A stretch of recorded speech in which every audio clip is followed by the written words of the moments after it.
Hey everybody, and welcome to today's video where I'm going to try and help demystify some of the options that are available inside Marvelous Designer. Now this video came up as an idea because I've seen quite a lot of people leave comments with the type that they hate Marvelous Designer because it's too complex or acts up weird. So I'm just gonna try and make it easier to comprehend as to what is actually happening in Marvelous Designer by creating some different types of ottomans or basically some poofs, or however they're called, basically something like this. So we have a couple of different types. I'm going to try to show you the best way to tackle some of these types of poofs, or like I said, ottomans. Now, generally, when you are working with Marvelous Designer, you're going to have two things you need to address. The first one is going to be you will need an avatar that you can then drape over cloth, and then once you have the avatar on top of it, you can start building up your cloth for simulation. And the second one is going to be basically, do you have the measurements to what you're trying to create, or do you have the leniency to basically go ahead and freeform model that thing? In our case, I'm going to start off with this model here. I don't actually have the sizes for this, so I'm just gonna try and wing this thing as we go. So for now I'm gonna put it to the side. And now, addressing the thing that I previously said, that we need an avatar. Well, that avatar can be imported from a different program as 3ds Max or Maya or Blender or anything else that you can create your model, but at the same time we can create that same model, especially if it's something very simple like these ottomans, inside Marvelous Designer, and start working from there. Now, these ottomans are actually really easy to create. So all you have to do for this one, we need to start off and create a ellipse here. So in order to do this, you just come over here, hold down your left mouse button, and this will allow you to choose a different type of creation. So for this, I'm going to choose an ellipse. And now, when you're creating anything here in the second part, or the second window, this is the pattern window. When you click and drag, you can drag out whatever size you want to have. But in our case, I'm actually going to go Control Z and go back. So I'm just going to click once. This is going to give me the more precise way of creating whatever it is that I'm trying to create. So for this one, I'm going to go and make it a diameter of 50 centimeters and a height of 50 centimeters. Now this is going to give us a nice rounded look. So I'm going to click OK. And as soon as we create the 2D pattern, we're going to see this thing appear in our left side in here. Now, whatever we create on the right side in the patterns, we can manipulate in the right side over here by just clicking on it and basically using the gizmo. Now, there's a pretty good chance that if you just installed Marvelous Designer, once you click this, the gizmo is going to be a bit different. So in order to fix this, what you do is you go to Preferences, and from here to the gizmo, and then you change it just to world coordinate. There's a pretty good chance it might be set up to screen coordinate or local coordinates. So for this, I'm just going to put it on world coordinates. So whenever we try to do something, it will be basically aligned to the world. All right, so for this thing, this model, we can use the thing that we just created for the top here. Now, for the sides, we need to have another part here. So there is a couple of ways we can do this. Now in this case, like we can see, there is nothing at the sides. There are no cuts. So this means this is just one piece that is basically going around. I'm pretty sure that on the other side there has to be one middle line, but in this case from the front side it's not visible. So this means that we can create a unobstructed plane, and from there try to sew it onto our model here. So for this, first I'm going to go ahead and just rotate this thing into position. Now in here I'm going to click and go down to rectangle. Now, I need to know how big this thing is supposed to be. From here, I can guesstimate the height, or I can guess. So let's say I want to have a 60 or 70 centimeters. That's easy, but how large do I make the rest of it? Well, in order to know exactly how big the circumference of this entire model is that we just created here, or this pattern, what we need to do is we need to go over in display to the pattern and click on show line length. Now, as soon as you do this, this will give you a line length for each of these parts. As you can see, this is 39.24. So what I can do here is now click and open up my calculator. And in here, I can go 39.24 multiplied by 4. This is 156 by 0.96. So I'm going to put this into the side.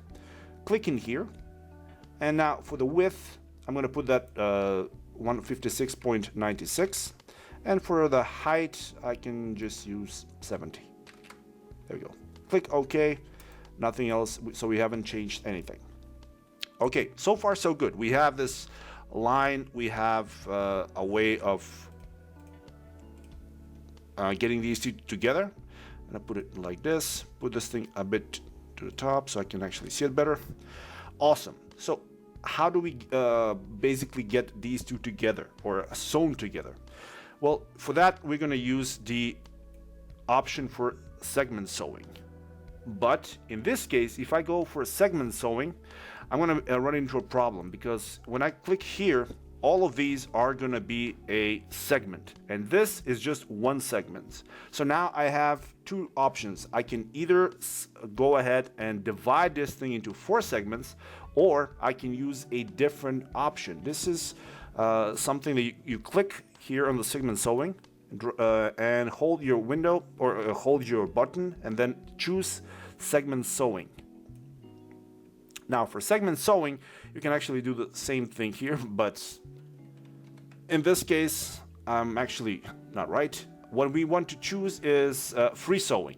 We will use the other one later on. So for the free sewing, this is how it works. You click on it once, then you basically go over your model like this, and you end here and click one more time.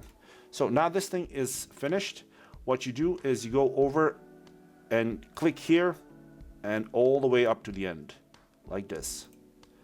Once this thing is done, you're going to see this look over here. Now there's a pretty good chance that this might need to be rotated. Let's just check it out. There we go. So when we rotate it like this, we can see that this thing is no longer twisted. So now I'm going to hit on simulate, but before I do that, I'm going to go ahead and freeze this. There we go. So now when I hit simulate, this entire thing is going to go ahead and sew on top of this part. Now the problem here that I'm running into is the back side here, the dark side, is on the face, and the face is on the inside. So all we have to do is to fix this is right click and go flip normal. Now that thing is fixed. All I have to do is just go in here with the segment sewing and just make sure you sew this part to this one, and this means that the end is also going to be sewn like this. And there we go. We no longer have a problem. So now I only need to have one more piece like this one on the bottom. So for this, there's 2 ways you can do it. You can select your pattern on this side and click Ctrl+C, Ctrl+V to make a copy, which is going to put it over here. Or the other way would be to right click and just clone over. But if you do this, what this thing is going to do is it will make another copy, but at the same time that same copy will be placed on top of the already existing one. We need to draw it, get it down, and it will be basically sewn onto the original. We don't really want that. So what I'm going to do here is, first of all, whenever you do something like this, what you want to do is right click and remove linked editing. This is because whatever we do to this is it will get propagated to the original. Think of this as making an instance versus making a copy inside 3ds Max. So again, I'm going to click and select all of these the sewings and delete with this. All right, awesome. Now click here. I'm going to flip the normal so it's on the bottom here. And again, with the help of the free sewing, now in this case, I'm just going to go from here to here. Click, drag it around like this, click. And this should help me get both of these together. I'm going to unfreeze this one and just let it simulate. All right, awesome. So it's starting to simulate. Now, if I let go of this one, it's going to drop down. Let's just see it. So I'm going to unfreeze and just let it drop. And as you can see, this is not what we're looking for. Instead, what I want to do here is, before we do anything else, I'm going to select all of these. And on the side here, we're going to take a look at the first property for our MD, which is going to be for this one, the pressure. Now, for pressure, it will basically inflate it like an inflatable doll or an inflatable toy. So let's give it a pressure of 10 just to test it out. And before for example, if I just go ahead and simulate now, I'm going to have another problem. So if I just do it like this, this is what happens. It kind of looks okay, but it's still too soft. And it's bouncy and really not what I'm looking for. So instead, what I'm going to try to do here is I'm going to go right click, simulation properties, and turn off the gravity over here where it says minus 9800. Now, MD physics is based in real world physics. So the speed of gravity is basically 9.8 meters per second. So that this is the minus 98. It's just not a random number. So if you put this thing to 0, what happens is that now when I simulate, this thing will no longer fall, but as you can see, it's going to float up. All right, so we're getting somewhere from here. Now we need to basically get this thing to the ground and start prepping it really slowly. To do that, we're actually going to go ahead and use another very important aspect of using MD, and that is when you want to have an avatar made in MD and you don't want it to act or be used as a small or soft body. Instead, you want it to be more rigid. So what you do is you go over and you are going to solidify this. So right click on it and go solidify. Once you solidify it, this will start to work a bit different. But in order for this to be seen, I'm going to go ahead again, simulation properties, and in the gravity again, minus 9900. And I'm going to hit on the simulate button now. This thing will fall down, but now as you can see, it is no longer acting up as a soft body, but instead it's sitting up as if it's a much more rigid hard body. All right, so once I have this thing as a base, now I can start tweaking it to a degree so it kind of starts looking like our model in here. So the sides are okay. The base here will probably be made into either 3ds Max or another software, but we don't have to take care of that inside MD. But we need to fix this top side. As I can see, this is more flat. So we need to make that thing flat. So in order to do that, the first thing I want to do is select both of these, as you can see them over here, right click, and now we have two options. We can either deactivate the pattern in the sewing, or we can freeze them.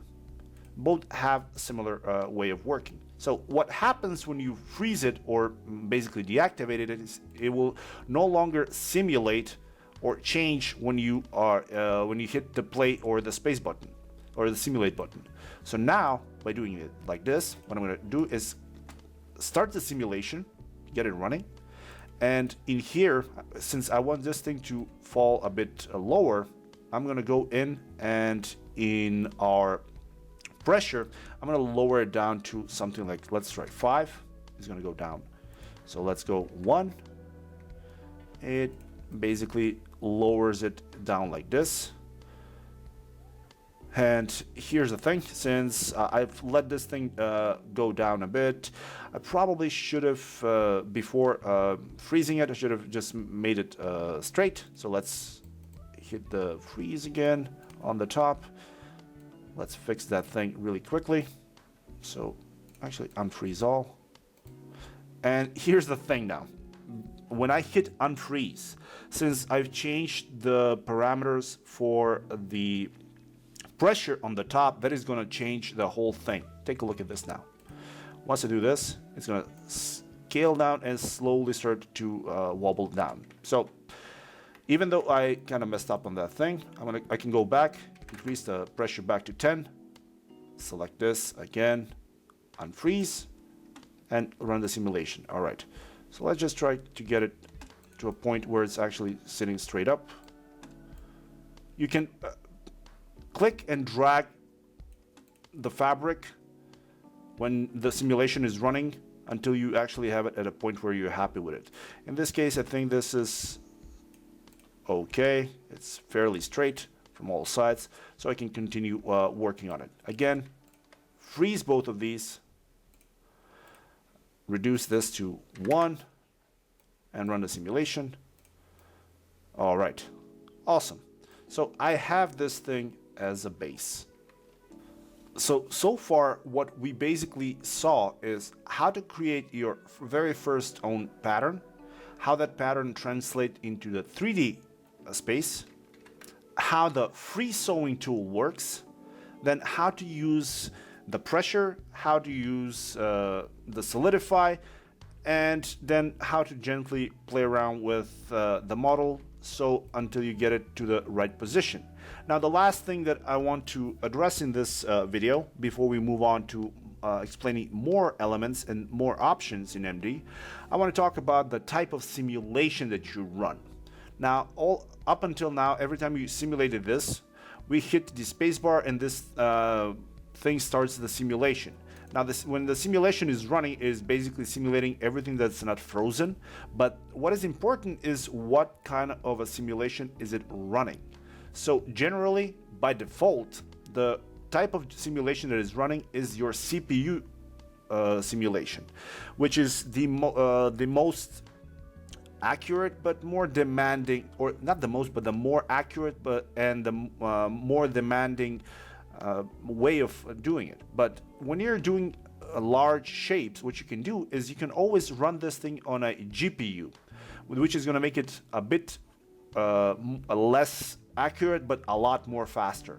So the way you go ahead and activate GPU rendering is you click and hold the mouse button over here, and you just switch over to simulate GPU. But we will see this thing later on in the other videos. So for now, you just need to know that this is where you can change the types of rendering. So GPU is least CPU intensive, then you have the normal, and then you have the complete non-linear. This takes the most time, but it is the most accurate way of doing the renderings.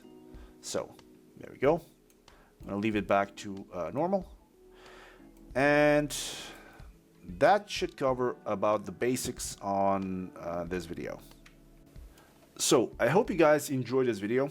You managed to pick up on some of the basic information and basic knowledge about MD, and if you're just starting to learn MD, you might have actually learned some good tricks and tips about how MD actually works. If you enjoyed the first video, come and join me in the next ones, where we're going to slowly start to explain more and more of the options and the way you can use MD to create your models. So for now, I hope you learned, like I said, something new from this video. If you'd like to support me, you can click on the join button, and the direct links will be in the description below. And the most helpful thing you can do is just click the like and subscribe buttons if you're not subscribed, and comment below in the videos. So as always, thank you very much for watching, and I will see you all in the next video. Bye bye.